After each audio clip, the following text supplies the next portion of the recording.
To millets ಮನೆ ಊಟ. ನಾನು ನಿಮ್ಮ ಮನೆ ಮಗಳು ನಾಗರತ್ನ ಮಾಡುವ ನಮಸ್ಕಾರಗಳು. ನಾನು ಇಂದು ಮಾಡುತ್ತಿರುವ recipe little millet mango rice.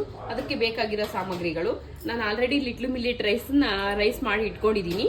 ಈಗ ಚಿಲ್ಲಿ, ಈರುಳ್ಳಿ, ಉದ್ದಿನಬೇಳೆ, ಕಡಲೆಬೇಳೆ, ಮ್ಯಾಂಗೋ ತುರಿ, ಇದು ಶುಂಠಿ ಬೆಳ್ಳುಳ್ಳಿ ಪೇಸ್ಟು, ಟರ್ಮರಿಕ್ಕು, ಕಡಲೆ ಬೀಜ, ಜೀರಿಗೆ, ಸಾಸಿವೆ ಮತ್ತು ಕರಿಬೇವು, ಇದು ಉಪ್ಪು, ಇದು ಆಯಿಲ್ಲು, ಆನಿಯನ್ನು. ಈಗ ಇದನ್ನ ಒಗ್ಗರಣೆ ಮಾಡ್ಕೊಳ್ಳೋಣ ಬನ್ನಿ. ಅಂದರೆ ಚಿತ್ರಾನ್ನ ಆಗಿರೋದ್ರಿಂದ ಸ್ವಲ್ಪ ಆಯಿಲ್ ಜಾಸ್ತಿ ಬೇಕು. ಅದಕ್ಕೆ ಉದ್ದಿನಬೇಳೆ ಮತ್ತು ಕಡಲೆಬೇಳೆ ಹಾಕ್ತಾ ಇದ್ದೀನಿ. ಉದ್ದಿನಬೇಳೆ, ಕಡಲೆಬೇಳೆ ಸ್ವಲ್ಪ ಬ್ರೌನ್ ಕಲರ್ ಬರಬೇಕು. ನಿಮಗೆ ಹುಳಿ ಇರೋ ಮಾವಿನಕಾಯಲ್ಲೂ ಮಾಡ್ಬೋದು. ಅದಕ್ಕೆ ನಾನು ಕಡಲೆ ಬೀಜ ಹಾಕ್ತಾ ಇದ್ದೀನಿ. ಸ್ವಲ್ಪ ಕಡಲೆ ಬೀಜ ಸ್ವಲ್ಪ ಚೆನ್ನಾಗಿ ಇದಾಗಬೇಕು ಎಣ್ಣೆಲಿ. ಈಗ ಎಲ್ಲ ಇದಾಗಿದೆ. ಕರಿಬೇವು ಹಾಕ್ತಾ ಇದ್ದೀನಿ ಸ್ವಲ್ಪ.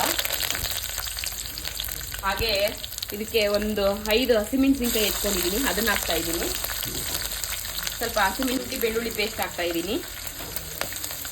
ಶುಂಠಿ ಬೆಳ್ಳುಳ್ಳಿ ಪೇಸ್ಟ್ ಹಾಕೋದ್ರಿಂದ ತುಂಬ ಚೆನ್ನಾಗಿರುತ್ತೆ, ಚಿತ್ರಾನ್ನ ಟೇಸ್ಟ್ ಚೆನ್ನಾಗಿ ಬರುತ್ತೆ. ಈಗ ಇದಕ್ಕೆ ಸ್ವಲ್ಪ ಆನಿಯನ್ ಹಾಕ್ತಿದ್ದೀನಿ, ಜಾಸ್ತಿ ಅಲ್ಲ, ಸ್ವಲ್ಪ ಹಾಕ್ತೀನಿ. ಈ ಥರ ತುಂಬ ಕ್ರಿಸ್ಪಿಯಾಗಾದರೆ ತುಂಬ ಚೆನ್ನಾಗಿರುತ್ತೆ ಊಟ ಮಾಡ್ಬೇಕಾದ್ರೆ. ಚೆನ್ನಾಗಿ ಬರ್ತಾ ಇದೆ ಅಂದರೆ ತುಂಬ ಸಿಹಿಬಾರ್ದು, ತುಂಬ ಇದಾಗಬಾರ್ದು, ಕರೆಕ್ಟಾಗಿ ಕಲರ್ ಇರಬೇಕು. ಚೆನ್ನಾಗಿರುತ್ತೆ ಊಟ ಮಾಡ್ಬೇಕಾದ್ರೆ. ಕರ್ಮ್ ಅಂತ ಸಿಗ್ತಾ ಇರುತ್ತೆ. ಈಗ ಇದಕ್ಕೆ ಸ್ವಲ್ಪ ನಾವು ಅರಿಶಿನ ಪುಡಿ ಹಾಕೋಣ.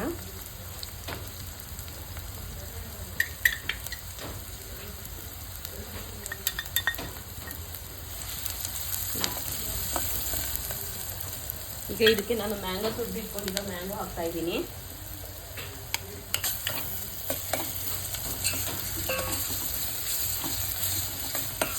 ಇವಾಗ ಇದಕ್ಕೆ ಸಾಲ್ಟು, ರುಚಿಗೆ ತಕ್ಕಷ್ಟು ಉಪ್ಪು ಹಾಕೋಣ.